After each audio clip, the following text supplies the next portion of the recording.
Crazy history dancing plague of 1518. സ്ട്രാസ്ബോർഗ് എന്ന European നഗരത്തിൽ ഒരു സ്ത്രീ നിർത്താതെ നിന്ന് ഡാൻസ് കളിക്കുകയാണ്. ട്രോഫി എന്നാണ് ആ സ്ത്രീയുടെ പേര്. എന്താ ഏതാണെന്നൊന്നും ആർക്കും മനസ്സിലാവുന്നില്ല. 2 ദിവസം 3 ദിവസം ഒക്കെ ആയിട്ട് ഒരു സ്ത്രീ ഇങ്ങനെ ഡാൻസ് കളിച്ചുകൊണ്ടിരിക്കുകയാണ്. കുറച്ച് ദിവസങ്ങൾ കഴിഞ്ഞപ്പോൾ ഒരു 10-18 പേര് ഈ സ്ത്രീയുടെ ഡാൻസിൽ ജോയിൻ ചെയ്യും. അവരൊരുമിച്ച് ഡാൻസ് കളിക്കാനും തുടങ്ങി.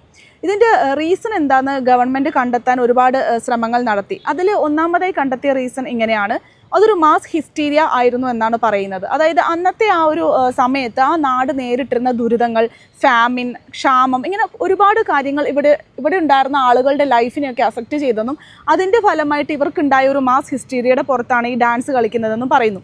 ഈ ഡാൻസ് കളിച്ച് ഓരോ ദിവസങ്ങളായി ഓരോരുത്തരും മരിച്ചു വീഴുകയാണ്. ഹാർട്ട് അറ്റാക്ക് വന്നും ക്ഷീണം വന്നും ബോധക്ഷയം ഉണ്ടായൊക്കെ ഓരോരുത്തരായി മരിച്ചു വീഴുകയാണ്. അങ്ങനെ റീസൺസിൽ രണ്ടാമത്തേതായിട്ട് പറയുന്നത്, ഈ കാരണങ്ങളിൽ രണ്ടാമതായി പറയുന്നത് എർഗട്ട് പോയ്സണിംഗ് ആണ്. വിഷമുള്ള പൂപ്പൽ, ധാന്യങ്ങളിൽ വളരുന്ന ഒരു പൂപ്പൽ, ക്ലാവിസെപ്സ് പർപ്പൂരിയ എന്ന് പറയുന്ന ഈ ഒരു പൂപ്പൽ കഴിച്ചതുകൊണ്ട് ആളുകൾക്ക് ഹാലൂസിനേഷൻ വന്നതാകാമെന്ന് ചിലർ പറയുന്നു. പക്ഷേ ഇത് മുഴുവനായി അംഗീകരിക്കപ്പെട്ടിട്ടില്ല.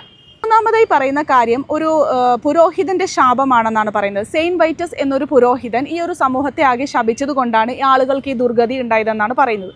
പക്ഷേ രസം എന്താണെന്ന് വെച്ചാൽ ഈ ഒരു സംഭവത്തെ പ്രതിരോധിച്ചത് ഗവൺമെൻറ് എങ്ങനെയാണെന്ന് വെച്ചാൽ, ഗവൺമെൻറ് ഇവർക്ക് മ്യൂസീഷ്യൻസിനെയും അല്ലെങ്കിൽ മ്യൂസിക്കൽ ഇൻസ്ട്രുമെൻറ്റ്സ് ഒക്കെ സപ്ലൈ ചെയ്തുകൊണ്ട് ഈ ഡാൻസിനെ പ്രോത്സാഹിപ്പിക്കാനുണ്ടായത്. ഗവൺമെൻറ്റിൻ്റെ ഈ ഒരു നടപടി എന്തിനാണെന്ന് അന്നത്തെ ആൾക്കാർക്കും അറിയില്ല, ഇപ്പോഴും അറിയില്ല. ഗവൺമെൻറ് ഈ ചെയ്ത ഈ നടപടി, അതായത് നിങ്ങൾ ഡാൻസ് ചെയ്ത് തീർക്കൂ അല്ലെങ്കിൽ പാട്ടുപാടി തീർക്കൂ, നിങ്ങൾ തളർന്നു വീഴൂ എന്നുള്ളൊരു നടപടി അന്നും പല വിവാദങ്ങൾ ഉണ്ടാക്കിയിട്ടുണ്ടായിരുന്നു. ഇന്നും അതിൻ്റെ ഒരു മിസ്റ്ററിയായി തന്നെ നിലനിൽക്കുന്നു. അതാണ് ഡാൻസിംഗ് പ്ലേഗ് ഓഫ് 1513.